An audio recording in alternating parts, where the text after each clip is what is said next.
Ngiyabingelela bazalwane egameni lenkosi yethu uJesu Kristu. Amen. Ngokhulu kwethoba ngiyabingelela baba Bishop benoma egameni lenkosi yethu uJesu Kristu waseNazaretha. Siyabonga uNkulunkulu ukuba kule ndawo.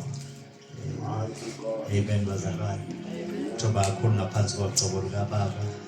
Ubaba kuthina bazalwane. Siyafunda uye kakhulu. Kuyasabeka ukuma phambi kwakhe kuthuzoshubaya. Egameni lenkosi yethu uJesu.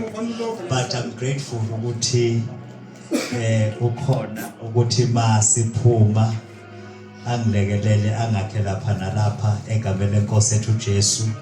Sibonga nje uNkulunkulu ngaye ukuthi eze ubaba engathi hayi inkonzo yabafana namhlanje uShabang uzomthumela ireport ukuba khona kwakho baba sikonalisha kakhulu egameni lenkosi yethu uJesu. Ngicela simshayele izandla egameni likaJesu. Siyabingelela host baba uShabang egameni lenkosi yethu uJesu Kristu waseNazaretha. Noma bukhona mama siyabingelela egameni lenkosi yethu uJesu Kristu waseNazaretha. Kodwa ngicishe ngayisho kodwa ngizoyiyeka. Kodwa uhlanya lwethu lolubazalwane esihamba nalo. Ngiyamthanda baze ngimthandela ukuthi uyena. Sahamba naye sayimnazi yabona. Wathi dedela imic yabona lokudedela imic ngalibamba uNtayi. Bayingezwa kahle bacela manje ukuthi ayi salusuyidedela imic. Siyabonga kakhulu bokashaba ngithanda iqiniso lakho. Sina baningi abazalwane obafica benye into mobafica ngaphakathi mobafica ngaphandle ufica omunye umuntu. So ubuwena nje siyabonga kakhulu kwethu egameni lenkosi yethu uJesu. Sengaze ungibize nangelinye ilanga. Amen. Ngiyabingelela abefundisi bonke babudabeni, siyabingelela baba all the way from Amandeni, siyabingelela nabazalwane ahamba kanye nabo. Bukandlela siyabingelela obaba bonke, siyabingelela egameni lenkosi yethu uJesu. Shabalala ngiyajabula mfowethu ukubona omama bonke obaba. Ngiyabingelela egameni lenkosi yethu uJesu.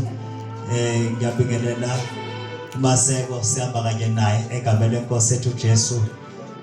Indoda esheshe ibanjwa amandla lena bazalwane. uNkulunkulu uyibusisile ngala kwi-ministry ye-worship egameni likaJesu.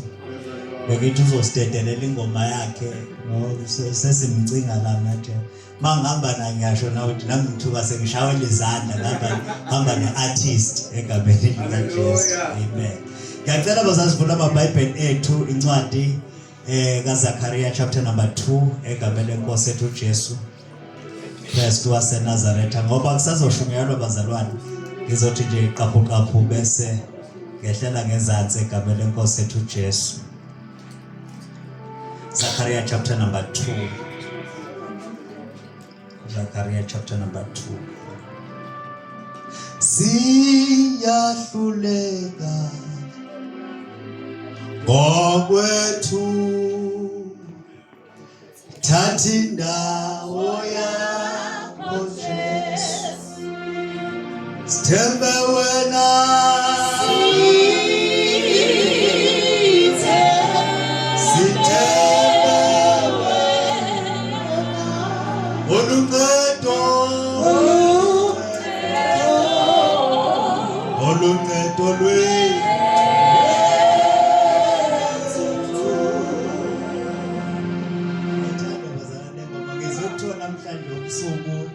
bendumiso nomthandazo egameni lenkosi yethu uJesu. Okusho ukuthi noma ngabamba nje one worship and prayer bese ngihlala phansi ngeke sixabane noShabang egameni lenkosi yethu uJesu. Ngokwethu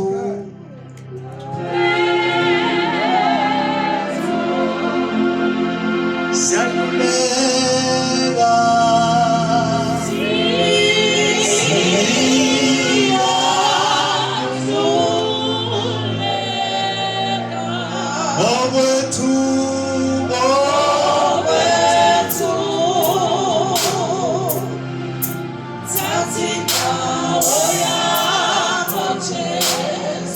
Stembe wena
siyakubonga Nkosi yenkazimulo, siyakubonga Alpha and Omega, siyakubonga wena owakhile uhlezi endaweni esekusithekeni.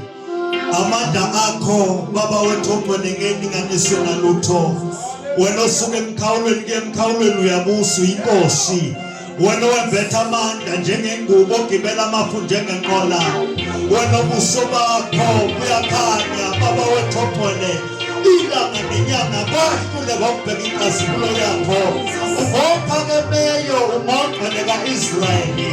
Wena sifumana amandla amasha usuku nosuku, wena siyaphila egameni likaJesu Kristu waseNazaretha. Nangalesi sikhathi siyasondela etafuleni lakho uNkulunkulu wethu ongcwele, sithoba phambi kobuso bakho. Khuluma, sebenza kithi empilweni zethu, dala okusha kithi egameni likaJesu Kristu waseNazaretha.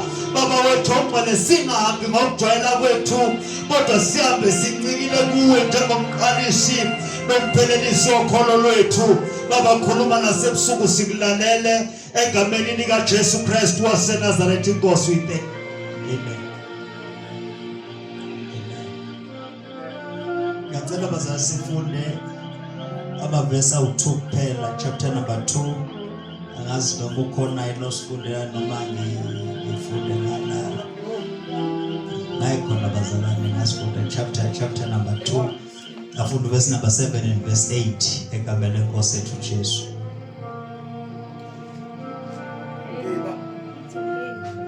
Alright, verse number 7. Hey, zikhulule uye eSiyoni, wena ohlezi nendodakazi yaseBhabheli. Verse number 8. Ngokuba usho kanje uJehova Sebawothi, ongithumile ukulanda inkazimulo yakhe ezizweni ezaziniphanga, ngokuba othinta nina uthinta inhlamvu yeso lakhe. Ngicela Bishop usibusise usibonge leso.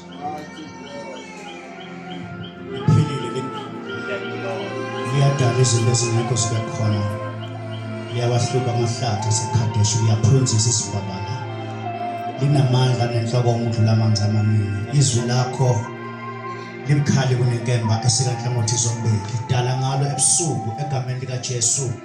Ngoba Nkosi umkhonzo wakho mbiyele mfihle ngamalanga bomlilo. In Jesus name, amen.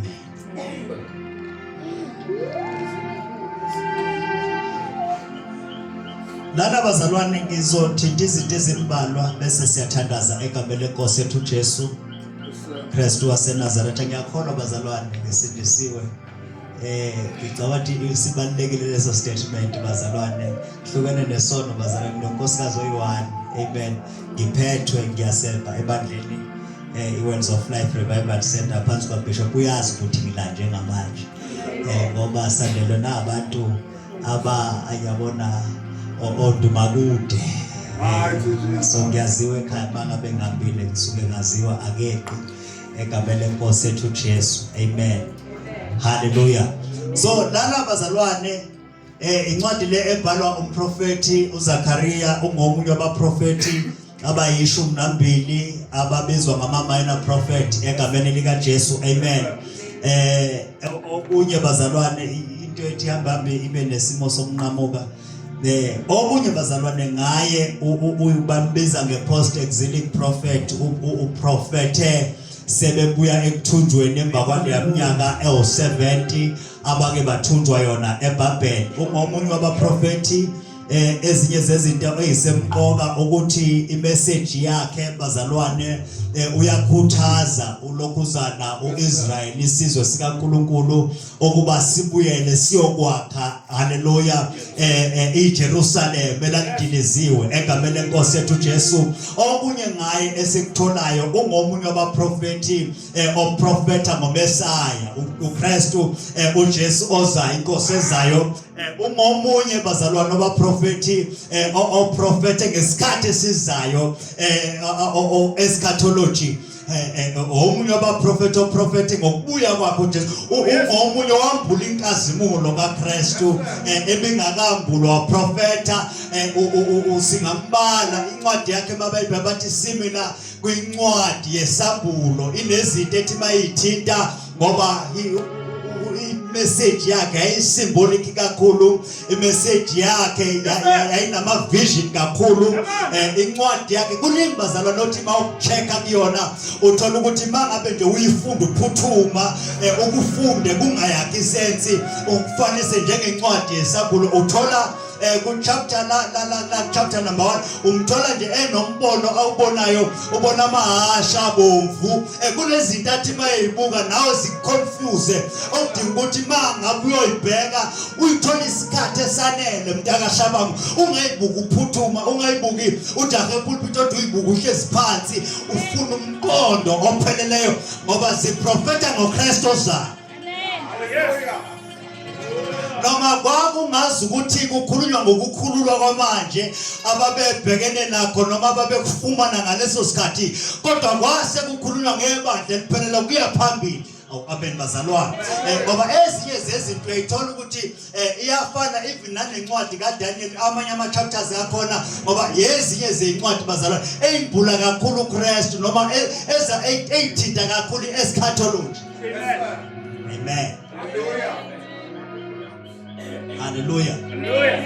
So eprofeteni kwakhe ke bazalwane uprofete ungene ngalesi sikhathi sikaHagayi uthe waHagayi nje naye profeta eseyovalelisa esekuya ngasemaphethelweni wakhe ngoba mawubachecka kuvela 2 months in between isikhathi uHagayi aqala ngaso eqinisa naye ibandla noma elikhuthaza ekuvusweni kokwesakhiwo seJerusalem noma ukuvuswa kweJerusalem naye emva kwa 2 months kade eqalile wayesiyangena prophet asasi bazalwane ngoba angizile kuHagayi angimazi ukuthi wafa noma kwenzakalani ngenkonzo ayimiswe loprofeta kodwa kwase kungena namu Zakariya.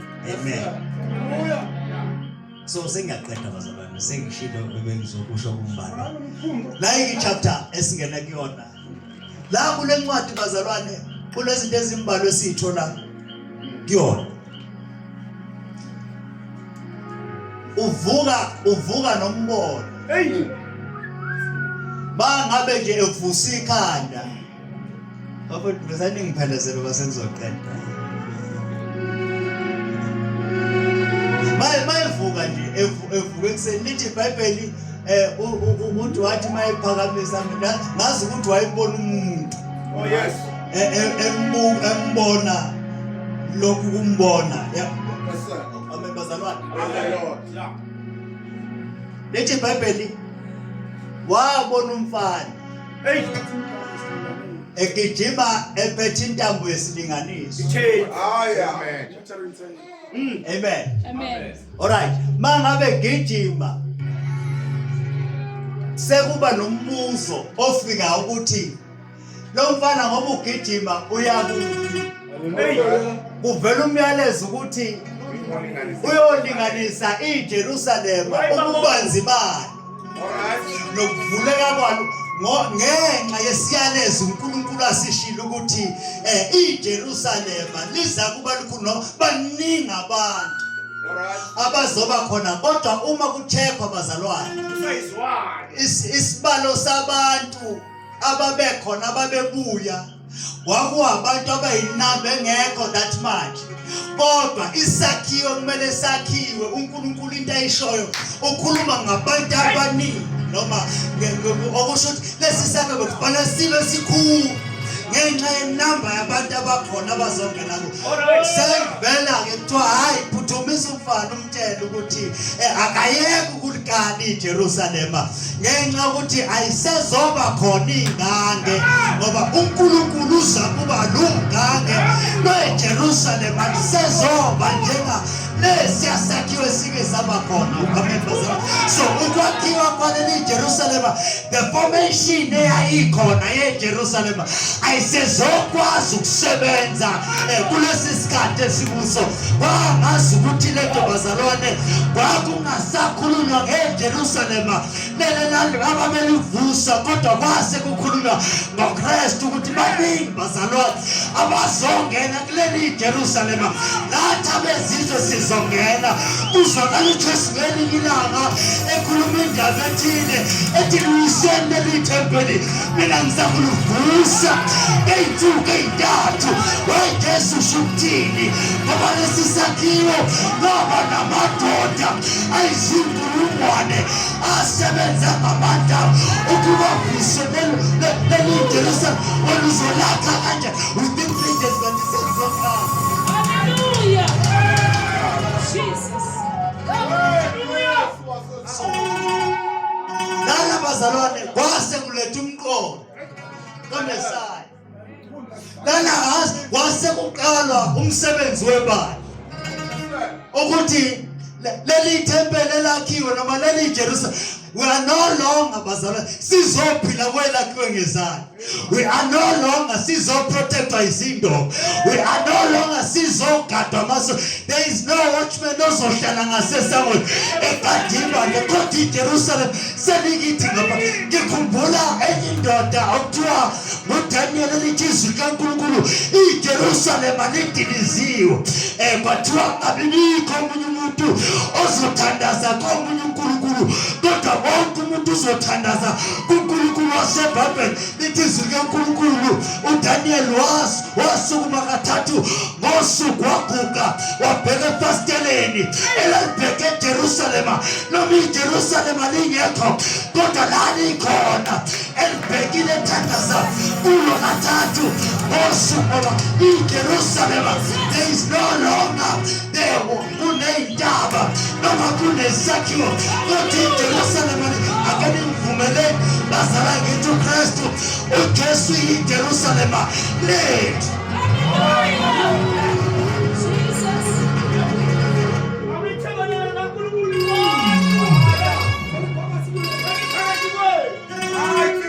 So ke lana bazalwane echapter kuthinta lezo bawashanayo uthinta leyo nto kuyabakhuthaza abantu. So ngesikhathi ke mntakashabangu bezoqala besebenza kukhona number 1 kunezinto ezimbalwa ezike zafika kumina. Akekho umbhali engahlala nazo ezisho mhlawumbe bakhona, kodwa ukhona into eyahlala kumina ukuthi lezi indonga ngesikhathi kudiliza iJerusalem, ngesikhathi abantwana baNkulunkulu bethunjwa kwakungekho mnandi, kwakungekho lula. Baba itrauma kwaba into eyindluzula, kwathathwa konke okwabo bashiwa bengenalutho. Amen bazalwane. So ke mase kufika isikhathi sokuthi bekhululwa abantu abanamabhizinisi lapha eBhabheli. Bazalwane angisase ngisho silishumayelile iBhabheli salibeka laba libi kakhulu. La yizo lokuthunjwa.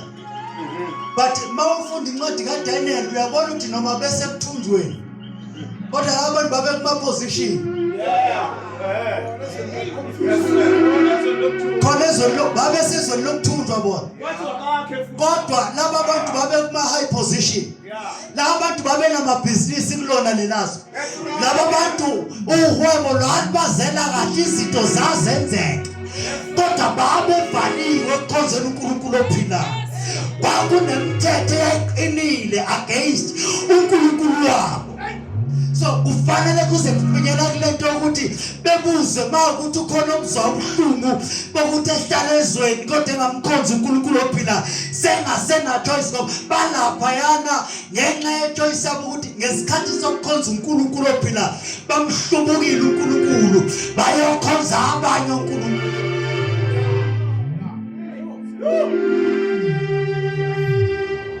Amen. Hallelujah.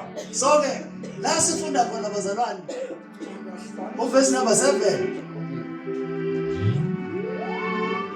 uZakhariya uNkulunkulu uyaqhubeka nombono wakhe uthi ke nasi simemezelo. Yes, sir. Ukhona abasele. Kodwa kuqaliwe kuyasetshenzwa. Ukhona abasele lapha manje lana bazalwane. iBhayibheli lamanje baveza ngike ngathi mhlawumbe babugina. Uyabona mawuyibuka literally indlela ebhalwe ngayo inento ethi awusho ikhona abasebeyitholela abafazi lapha ngoba kuthiwa wena ohlezi Washiwo njalo mfabaka. nento yaseBhabheli zikhulule. Aya. Alright, asivumeni ukuthi bakhona ababenjalo. Number 2, enye into yayikhona kukhona ababethola inkululeko yokuthi amabhizinisi abo ayehamba kahle. Yes, sir. Impilo yabo yayinothile. Mabethi bacabanga iJerusalema kuthathwe konke ingcebo yakhona akunancebo. iJerusalema ezohweba azikho. eJerusalema akukho lutho kodwa kunabantu abamelene nokwakhiwa kwayo. Amen. Okunye okukhona ukuthi bayalazi ukuthi kwadilizwa kanzima. Laba bantu abababusayo noma laba bantu asebengaphansi kwabo izinto ziyenzeka. Ukuthi ngikhulume nabantu abanamabhizinisi ahamba kahle ukuthi bagcine sebehluleka ukukhonza uNkulunkulu. Bemkhonze ngeqiniso yena yedwa. BaneBhabheli nabelibabambe nawo izinto zihamba kahle. Ngizomkhonza kanjani uNkulunkulu izinto zami zihamba kahle? Ngizwa kanjani koShabangu begweda kanzima izinto zethu thina lana eBhabheli zisihambela? Ngizwa kanjani abanye bazi ukuthi umthandazo nokukhonza uNkulunkulu kufanele kube okwabantu abafuzulayo noma abantu abahamba kanzima.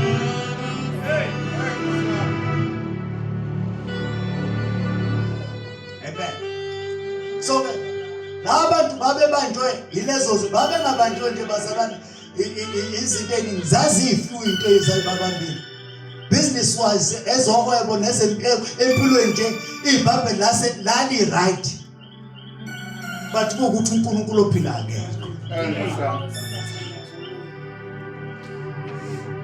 Bayisethi ku verse number 8 ethi ngokuba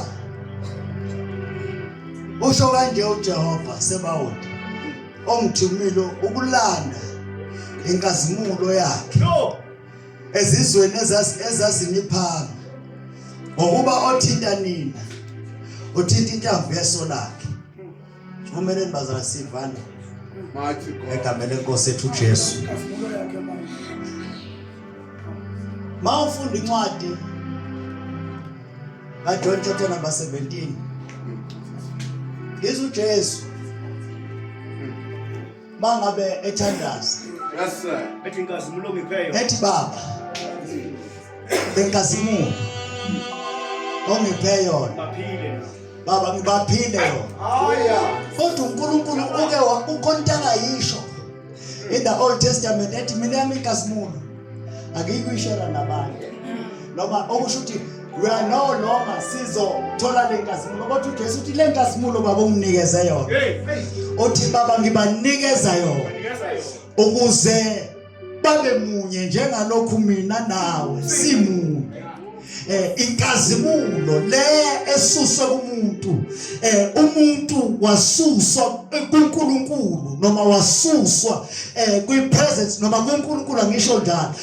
uJesu umayifika ufika wenza le restoration ubuyisela inkazimulo kumuntu ubuyisela umuntu kwiposition ubuyisela umuntu kule ndawo le elithi iBhayibheli uNkulunkulu wayehla njalo ezovakashela umuntu enzima ngoba umuntu wayenenkazimulo kaNkulunkulu umuntu kuNkulunkulu babuku kodwa la sesithola la masifunda lena ke uthi ke ngiyolanda inkazimulo uNkulunkulu umdumile ukulanda inkazimulo le enaphangwa yona ezizweni ngizothi webazalwane uNkulunkulu mayefika uKristu Jesu ufika nerestoration epheleleyo uma sifunda incwadi kaIsaya izama emveza uthi sizalelwe umntwana athi siphiwe indodana athi inkazimulo athi semahlomba ke bambiza the Prince of Peace uyena lo bazalwane oprofeta kule ncwadi.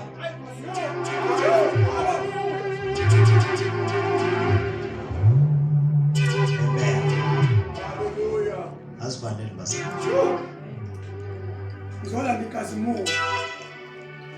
Sesiyathandaza bazalwane egameni likaJesu. Position ababehleli kuyona. Noma kwakuyi-comfort zone kwaku-right. Yes, sir. Kodwa babe phambi kwenkazimulo. Number 1 baqeda ifiye kule chapter. Uthi banefiye nanezitha zabo. Uthi uNkulunkulu nina ninjengenhlamvu. Yes or no? There is a divine protection. Baba hamba noNkulunkulu bazalwane. Ngizothi mina uNkulunkulu restore inkazimulo, uNkulunkulu ubuyisela amandla, uNkulunkulu ubuyisela konke okuntshontshe isitha, uNkulunkulu bese kunikeza ikhava, bese kunikeza iprotection. Ngizothi nanoma yini ebengathiwa ikhona isitha sizama ukuhlasela ngayo. Uthi mina ninjengenhlamvu yeso lapho. Uke wakhuluma noAbraham wathi Abraham wathi mina ngiyisihlangu sakho. Okusho ukuthi nanoma yini ekuvukela nanoma yini ezama ukuzothinta kumele idlule kimi kuqala. Ngizothi uma ngase ucabanga inhlamvu yeso ucabanga into ejule ngalendlela ukuthi uthinta ungayibonanga iza kodwa kuthiwa iyona ndawo esoft kakhulu ukuthi uma ngesikhathi ithi yeza izolivaleka. Ngizothi akukho okuzayo ulele ubuthongo phakathi kobusuku okuzakuthinta wena. Inkosi esiyikhonzayo, inkosi yenkazimulo ithi sibuyele ngemuva nangaphambili ibekile isandla sayo phezu kwekhanda lakho. Uthi nakayikuvuka nanokuthi unyawo lwethu lushelele nangu uNkulunkulu ozungeza abantu bakhe.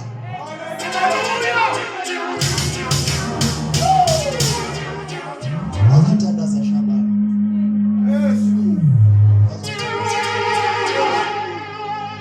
Mina ngifuna ukushiya unesiqiniseko sokuthi nami uNkulunkulu. uNkulunkulu osinikeza isethembiso sokuthi uma sesikuye sinjengenhlamvu yeso lakhe. Nami uNkulunkulu okunikeza isethembiso ukuthi ngesikhathi isibhamu sakho sisenqulwini sibange bafike bekhombe lapha nenda kuthuthuka iphoyisa. Liphethe isibhamu. Umuntu owazi ukuthi well protected mawuseduze naye now ubiyelekile. Kodwa kwafika abantu bafike bamshaya khona kunjalo.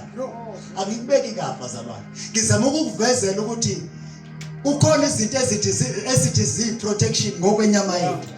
Kodwa uNkulunkulu akakwazanga ukulinganisa ngezikhali, akakwazanga ukulinganisa ngamasosha, akakwazanga ukulinganisa naloma ingane enye eyidaye into oyibonayo ekhona.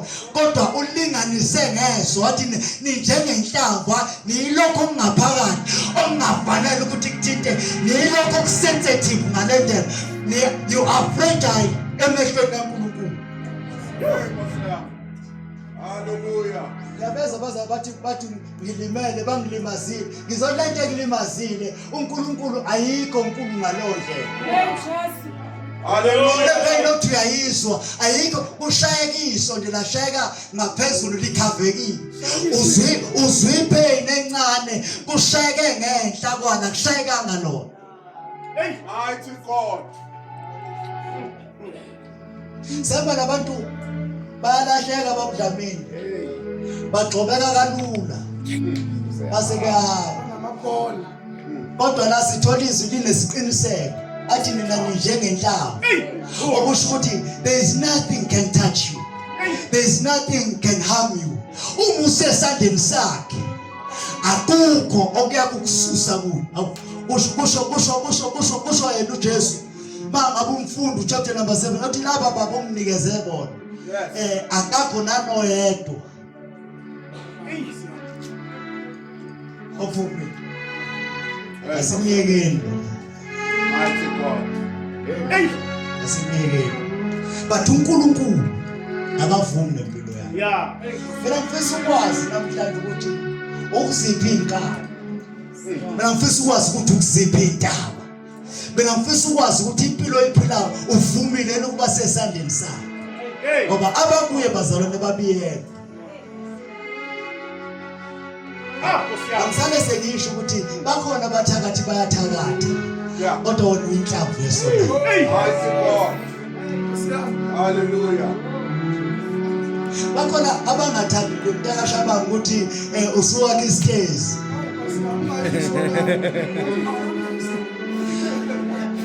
But abakwazi ukuthinta. Uyazi ukuthi zingaki izinto engafuni wena ukubona uphila. Kodwa uyinhlamvu yesona. Mina ngifisa ukunikeza isiqiniseko noma bengathuki usuthatha i-decision yokuphuma. Ungabe usaphuma ngoba wona uyinhlamvu yesona. uNkulunkulu angafuni empilweni. Waze mntakashaba uzothandaza mfowethu.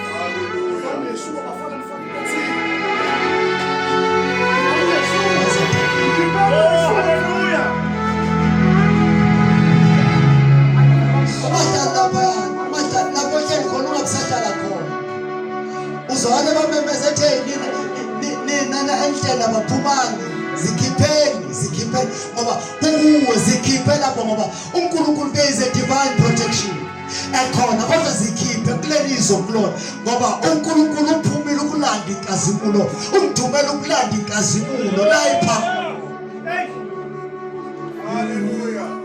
Konke okubhilonga kuwe akukho kuleza indaba musukuhamba ucinga kodwa kukhona kukuye wena buya buyele ekhaya buyela kuye ngoba uzama ukubuyela buya ubuyele kuye ngoba yena uzokupha amandla buya ubuyele kuye yena uza ukuphumelelisa uzokuphakamisa. Thank you Jesus.